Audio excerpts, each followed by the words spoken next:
जय श्रीराम जय श्री राम। जी भक्तन महापुरुषंकर जो 13 जन्मस्थान में मुझे किसी तत्व आलोचना करी जो ठारे सब जो जो जिनस सब अच्छी परिष्कार भाव से लिखिं बुझे जे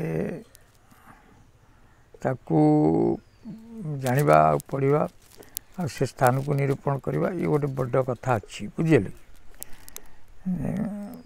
से कथा को गोटे अध्याय पढ़ुची तादर भल लगे शुणु जे विंश बोलिले लिखिले राजा माने तो ही आसन करिवे शूद्र आसन नथिबो बुझे रुचिक पर्वत अंतरे नरेश सकल हीरा भुंजीब सकल हीरा से नबा हीरा कौन खाइब कि मताणिया मुनि बास करुथिबे मुथा मूल नीति खाई मताणिया मुनि है देहांत होइले ताहार देहटी सुवर्ण पालटी जाए से सुवर्ण रे चर्चिका देवी जी अच्छा हेब हंस सिंहासन हंस सिंहासन तैयारी हो विदेशी आसवे दर्शन पाए देवे लक्ष्य भार स्वर्ण जे विदेशी से आसवे आ लक्ष्य भार स्वर्ण देवे क्या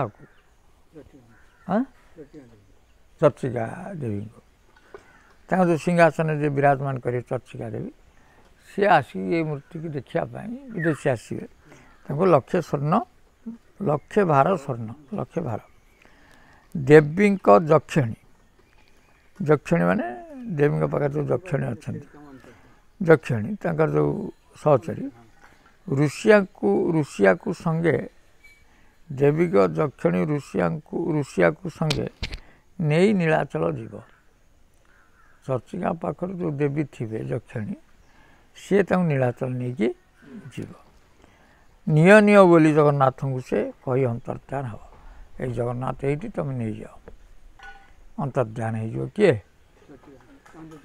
जक्षिणी जक्षिणी शुणरे मोर आउरी कथा है भल भाव शुण डेम्फ तीन दुर्गांतरे डेम्फ तीन दुर्गांतरे तलमूली मुनि बास कर नीरहार शरीर जे तलमूली मुनि बास कर तलमूली बोले ना से मुनि बास करेंगे निराहार शरीर से निराहार शरीर सेठारे थिबे मुनि नाश जानते ताहांक अस्थिरे मुनि जो नाश जीवे कल्की खड़ग हम ताहांक हाड़े अस्थिरे कल्कीर खड़ग तैयारी हेब से खड़ग घेनी कलिंगासुर को बधिबे कलकी ध्रुव से खड़ग द्वारा क्या मारे कलिंगासुर को मारे 5-4 कोश बुलाई आपणे नखे ताहा विदारिबे 5-7 एक बसिन अनेक भक्त मोर देखिए 5-7 12 1 13 जन बसिन यही जिनसा देखिए माने 12 गोपाल आउ 13टा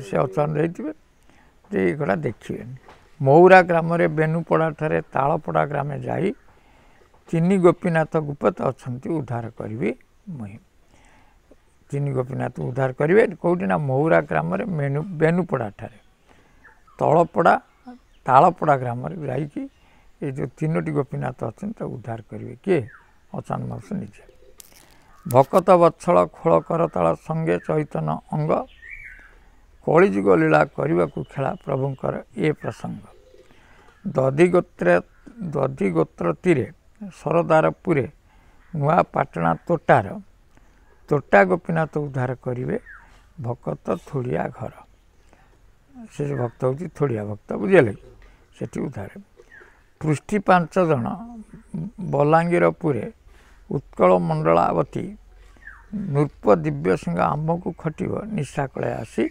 कति आम पाखे आसी नृप दिव्य सिंह कर बौद्ध मूर्ति जम धाम नरे जेते रही जही मोकरे उद्धार न होइबे से अनंत केशरी पाई मसीहा शेष हिमाचलपुरे कश्मीर मुनिदास ଗବପତ୍ର ଖାଇ ବଞ୍ଚେ ତପିମଣି ଭିକ୍ଷାକୁ ନକରି ଆସ। ଇନ୍ଦ୍ର ନୀଳମଣି ତା କରେ ଅଛଇ କଳକିରେ ଭେଟି ଦବ ସୋଦରେ ମୁନି ସ୍ୱର୍ଗକୁ ଗମିବ କହନ୍ତି ଅଚ୍ୟୁତ ଧ୍ରୁବ। ଏଠି ଦୁଇଟା କଥା ଦେଖିଲେ ଯେ କଳ୍କୀଙ୍କର ଖଡ଼୍ଗ କେଉଁଠି ତିଆରି ହେବ ଆଉ ଇନ୍ଦ୍ର ନୀଳମଣି କାହା ପାଖରେ ଅଛି ସେ ଦେଇକି ସେ କ'ଣ ସୋଦରେ ପଳାଇବେ। ଏ ଦୁଇଟା ବହିରେ ଲେଖିଲେ ଯେ 13 ଜନ୍ମ ଶରଣରେ ମହାପୁରୁଷ ଲେଖିଛନ୍ତି। ଏ ବି ବଡ଼ କଥା ଥୁଆ ହେଇଛି ବୁଝିଲେ ଯେ ଏ ଦୁଇଟାକୁ ଠାକୁର ବା ନିଜେ ମହାପୁରୁଷ ସେ ବାହାର କରିପାରିବେ ବୁଝିଲେ। ଏଇ କଥା ମୁଁ ଯାହା କହିଲି ହେଲା କି ଭଲ କଥା ଯେ ଖଡ଼ଗଟା କେଉଁଠି ଅଛି ଇନ୍ଦ୍ର ନୀଳମଣି କେଉଁଠି ଅଛି ହେଲା। ତାପରେ ମୁଁ ଛୋଟିଆ କାହାଣୀଟେ କହୁଛି। କାହାଣୀଟି ଅତି ଛୋଟିଆ ହେଲେ ବି ତାକୁ ବିଚାର ଯେ ଥରେ ରାଜାଙ୍କ ଅଣ୍ଡର ସବୁ କିଏ ରାଜାଙ୍କ ତଳେ ସବୁ ରହନ୍ତି ଜମିଦାର। ହଁ ଜମିଦାରଙ୍କ ପିଲା ରାଜାଙ୍କ ପିଲା ପ୍ରାୟ ଗୋଟିଏ ବିଦ୍ୟାଳୟରେ ପଢ଼ନ୍ତି ଆଶ୍ରମ। ସେ ଯେତେବେଳେ ପଢ଼ିକି ଆସନ୍ତି ଖେଳାଖେଳି କରନ୍ତି ରାଜା ଡାକନ୍ତି ଏଇ ତୁ କେଉଁ ଜମିଦାର ପୁଅ ଆରେ ଅମକେ ସେ କେଉଁ ଜମିଦାର ପୁଅ ନାଇଁ। ତେଣୁ ଜମିଦାର ପୁଅଙ୍କୁ ସବୁ ଚିହ୍ନନ୍ତି। ତାପରେ ଚିହ୍ନି ସାରିଲା ପରେ ସେ ଗୋଟିଏ ପ୍ରଶ୍ନ ରଖନ୍ତି। ପ୍ରଶ୍ନ ହେଉଛି ସେ ଗୋଟେ ହାତରେ ସୁନା ମୁଦ୍ରାଟେ ଧରିବେ ଆଉ ଗୋଟେ ହାତରେ ରୂପା ମୁଦ୍ରା ଧରିବେ। ଭଲ ଭାବରେ ଶୁଣ ସବୁବେଳେ ନିଦଟା କ'ଣ ହେଉଛି ହଁ ହଁ ସେ ଯେଉଁ କହିବେ ଏ ଦୁଇଟାର ମୂଲ୍ୟବାନ କିଏ ଯେଉଁଟା ମୂଲ୍ୟବାନ ତୁ ନିଏ ହେଲା କି ସମସ୍ତେ ନେବେ କ'ଣ ଯେ ସୁନା ନେଲା ବୁଝିପାରିଲେ ଇଏ ଚାଲାକ ପିଲା ଇଏ ତାର ନେଇକି ପଳାନ୍ତି। କିନ୍ତୁ ଗୋଟିଏ ଜମିଦାର ପୁଅ ସବୁବେଳେ ସେ ରୂପା ମୁଦ୍ରାଟାକୁ ନେଲା। 50 ଥର ଦେଖୁଛନ୍ତି ୟାର ବୁଦ୍ଧିଟା ଫେରୁଛି କି ନାହିଁ ସେ ଜାଣିପାରୁଛି କି ନାହିଁ ରୂପାର ମୂଲ୍ୟଠାରୁ ସୁନାର ମୂଲ୍ୟ ଅଧିକା। ଏମିତି ବାର କଲା ପରେ ରାଜା ଚିଡ଼ିଗଲେ ହେଲା କି। ଥରେ ରାଜସଭାରେ ତାଙ୍କ ବାପାକୁ କହିଲେ ତମେ ଗୋଟେ ଜମିଦାର ହେଇଛ ତମ ପିଲାଟାକୁ ଟିକେ ବୁଦ୍ଧି ସୁଦ୍ଧି ଶିଖାଅ। କହିଲେ କ'ଣ ମୁଁ ତ ବୁଝିପାରୁନି ସେ ତ ପାଠ ପଢ଼ୁଛି। ନା ପାଠ ପଢ଼ିଲେ କ'ଣ ହେବ ସେ ସୁନାର ମୂଲ୍ୟ ଆଉ ରୂପାର ମୂଲ୍ୟକୁ ସେ ବୁଝିପାରୁ ନାହିଁ। ଅନ୍ୟମାନେ ବୁଝିଗଲେ କିନ୍ତୁ ଏବେ ବି ତାକୁ ମୁଁ ଦେଖାହେଉଛି ସେଇ ଦୁଇଟା ସୁନା ମୁଦ୍ରା ରୂପା ମୁଦ୍ରା ରହିଲେ ସେ ରୂପା ମୁଦ୍ରାଟାକୁ ନେଉଛି ସେ ସୁନାର ମୂଲ୍ୟକୁ ଜମା ବୁଝୁ ନାହିଁ। ତା ବାବୁ ବାଧିଲା କହିଲା ଆରେ ଇଏ ଛୋଟିଆ ମୋଟିଆ କଥା ଏ ତ ମାନେ 3-4 ବର୍ଷର 5 ବର୍ଷର ପିଲା ବି ଏଟାକୁ କରିପାରିବ ଇଏ କାହିଁକି ଏମିତି କରୁଛୁ।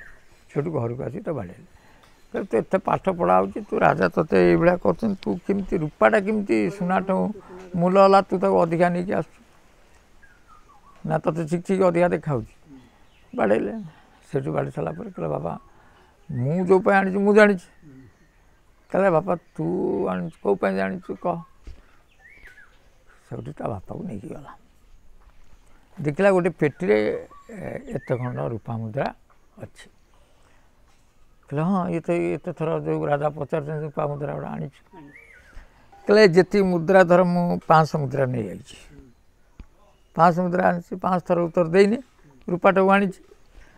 ସେ ଯେଉଁ 500ଟା ରୂପା ମୁଦ୍ରା ଯଦି ତା ଦାମ ଯଦି ଧର ଆମେ ଆଭରେଜ ଦେଖିବା ଗୋଟା 100 ଲେଖା ହୁଏ ତାହେଲେ 500 ଥର ଆଣିଲା ବେଳେ ତ କେତେ ଆଣିଲା 50,000। ଠିକ୍ ଅଛି। ଆଉ ଯେଉଁମାନେ ବାପା ଗୋଟିଏ ଥର ସୁନା ନେଲେ ସେ ଗୋଟିଏ ତୋଳା ଯେଉଁ ନେଲେ ସେ କେତେ ହେବ ନା 10,000। କହିଲେ ବାପା ଏବେ ବିଚାର କରିକି ଆଣିଛି କିଏ ଅଧିକା